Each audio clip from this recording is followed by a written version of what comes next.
works in the ward office here, you see. He's the section chief of the Public Works Department. That's how we were able to get support from the ward and open the center. Actually, you're our first client, and we're very happy to have you. I don't have any other appointment today, so let's just take our time and have a good to-heart talk. It's very nice to meet you. You can rest assured that I have a degree in counseling and lots of experience.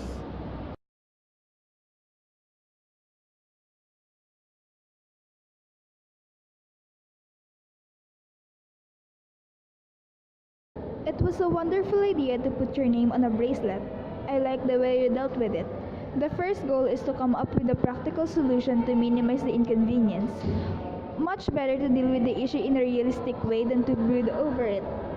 I can see that you're quite clever, and it's a lovely bracelet. It looks good on you. Do you think that forgetting one name might be connected with a more serious disease? Are these cases of this? I don't believe that there are any diseases that have that sort of defined early symptom. I am a little concerned though that the symptoms have got worse over the past year. I suppose it's possible that this could lead to other symptoms, or that your memory loss could spread to other areas. So let's take it one step at a time and determine where it all started.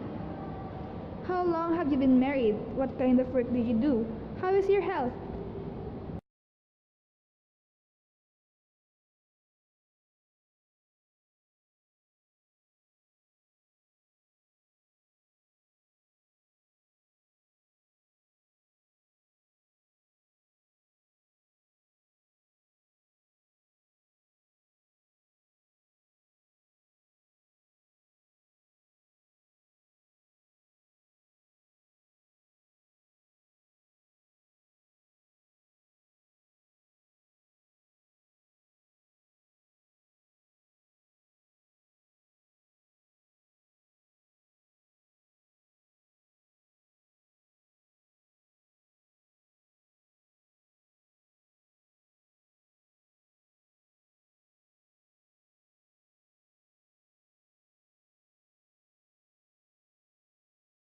Mrs. Ando, can you come at the same time next Wednesday?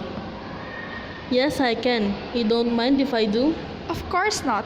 As long as you're interested, I can take many sessions of counseling before you see any progress. This isn't like one of those radio call-in shows where the hosts just tell you to hang in there.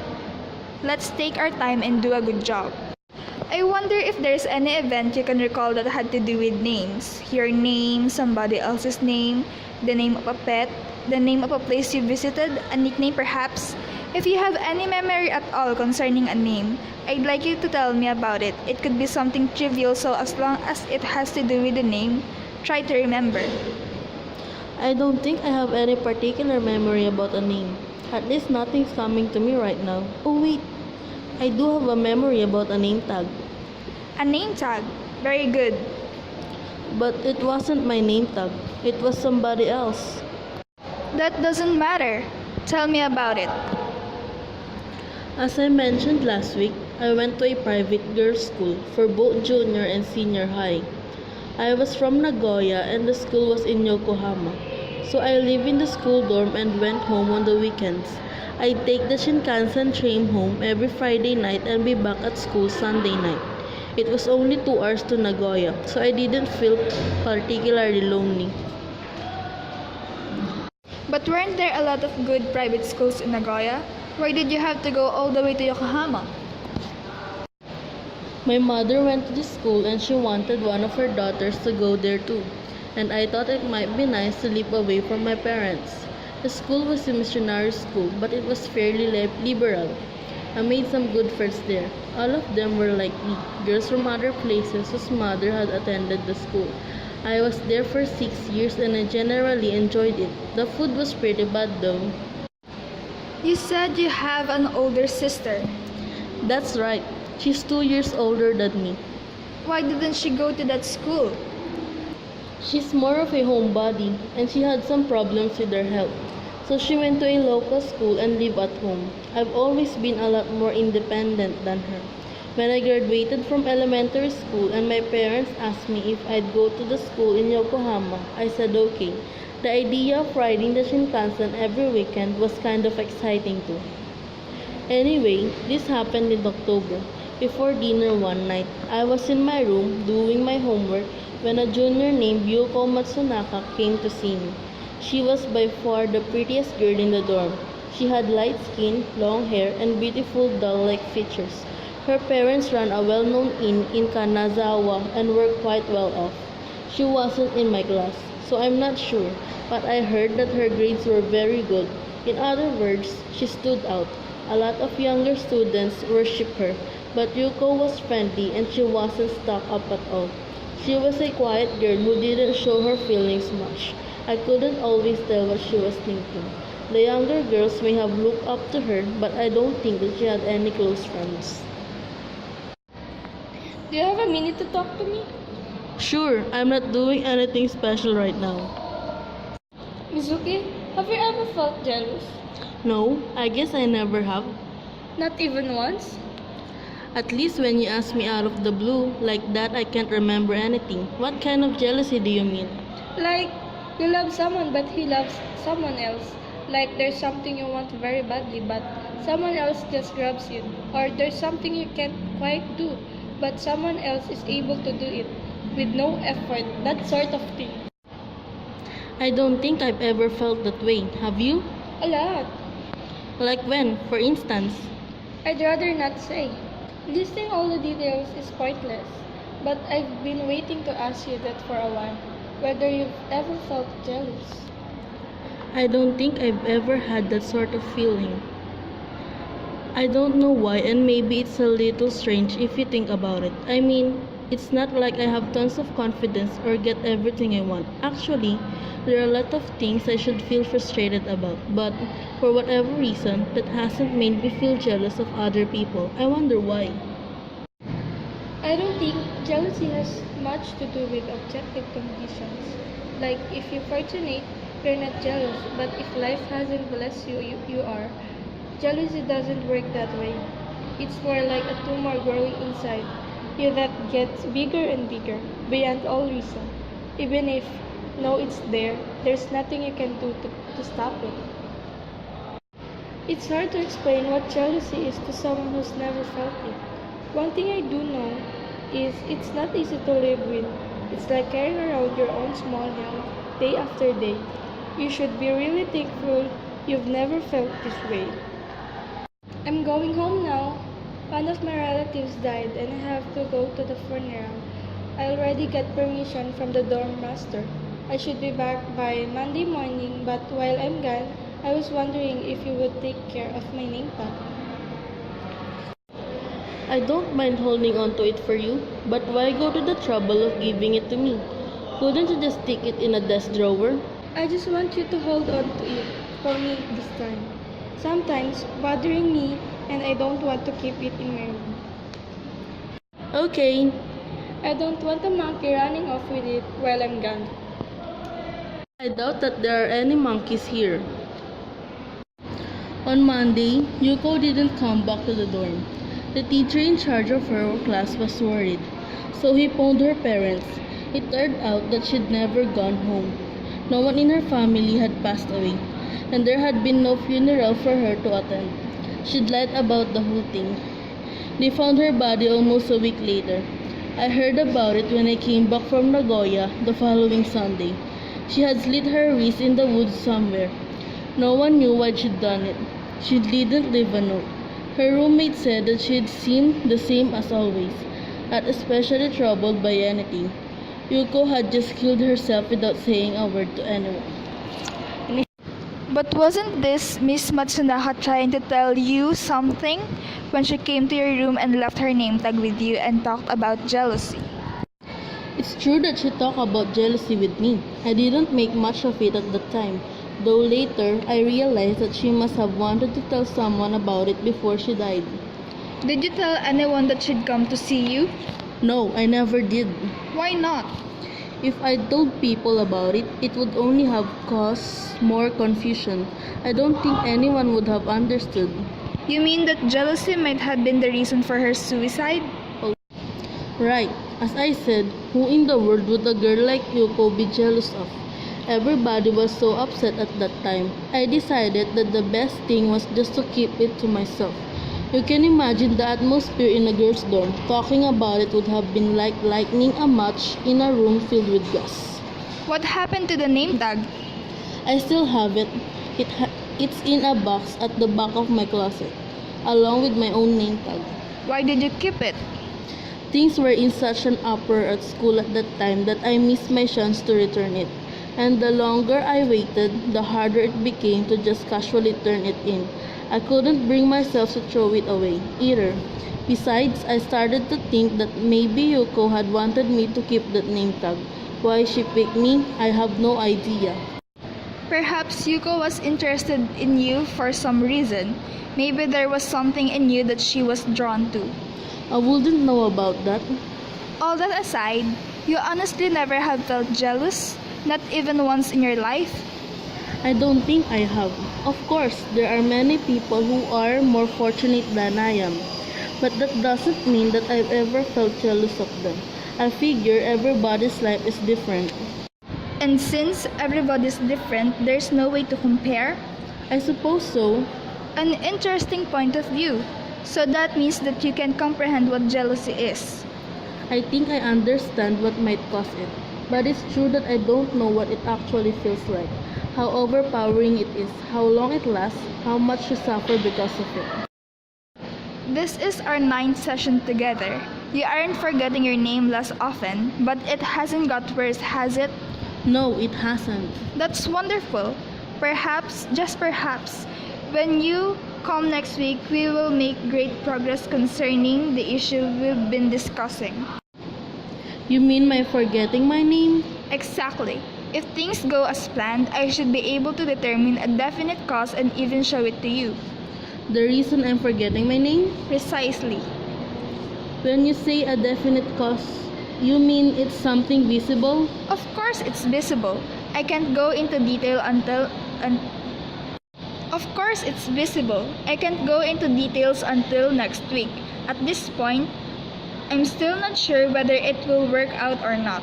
I'm just hoping that it will.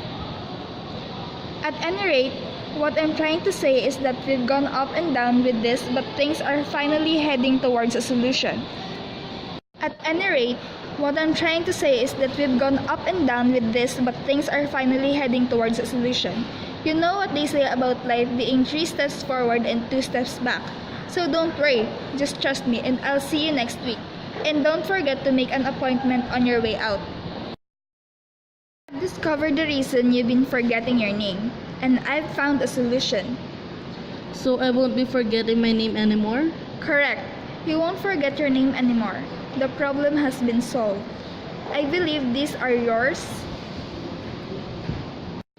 It's no wonder you're surprised, but there's nothing to be frightened of. How did you? Did I happen to find your high school name tags? I recovered them for you. Those name tags were stolen from you, and that's why you had trouble remembering your name. But who would? But who would? Who would break into your house and steal these 2 name tags, and for what possible purpose? Rather than having me respond to that, I think it's best if you ask the individual responsible directly. The person who did it is here? Of course, we captured him and took back the name tags. That is, I didn't nab him myself. My husband and one of his men did it. Remember I told you that my husband is the section chief of the Public Works Department? So what do you say we go meet the culprit? Then you can give him a piece of your mind face to face. Mrs. Ando, I presume. I am Yoshio Sakaki, Tetsuko's husband, and this is Mr. Sakurada, who works with me. Nice to meet you. Is he giving you any trouble? No, I think he's sort of resigned himself to the situation. Sakurada here has been keeping an eye on him all morning, and apparently he's been behaving himself. So let's proceed. Looks okay.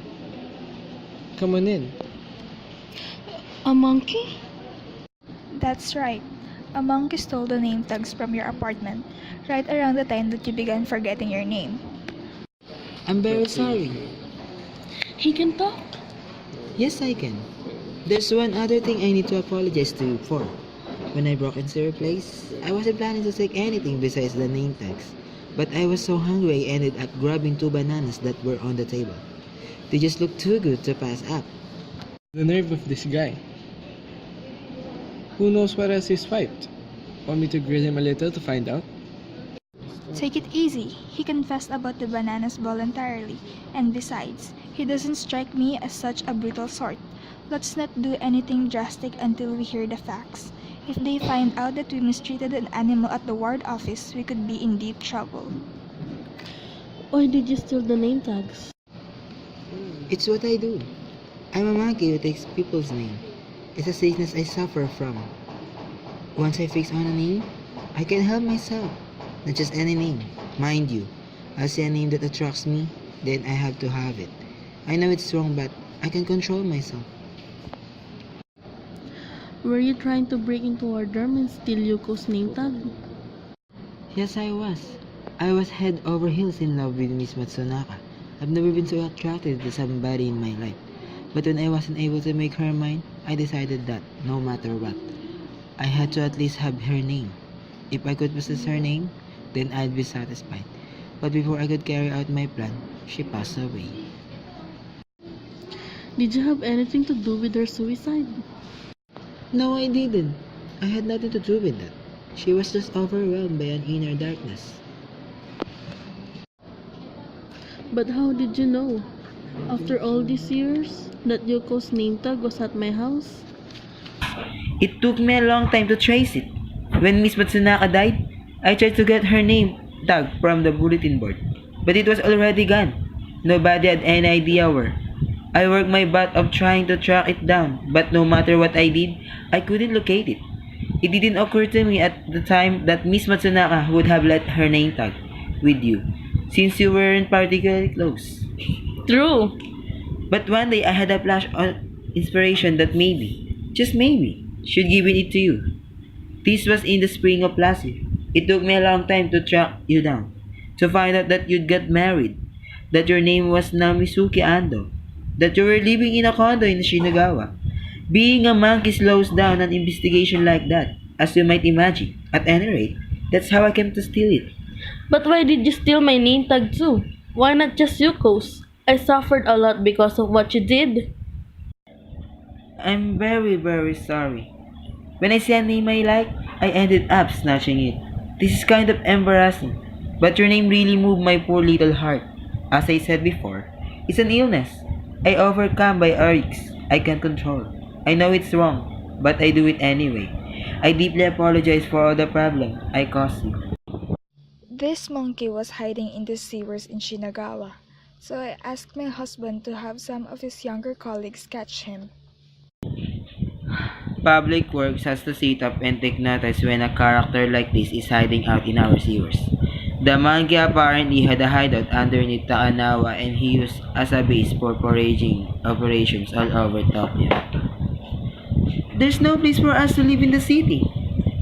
There are so few trees, so few shady places in the daytime.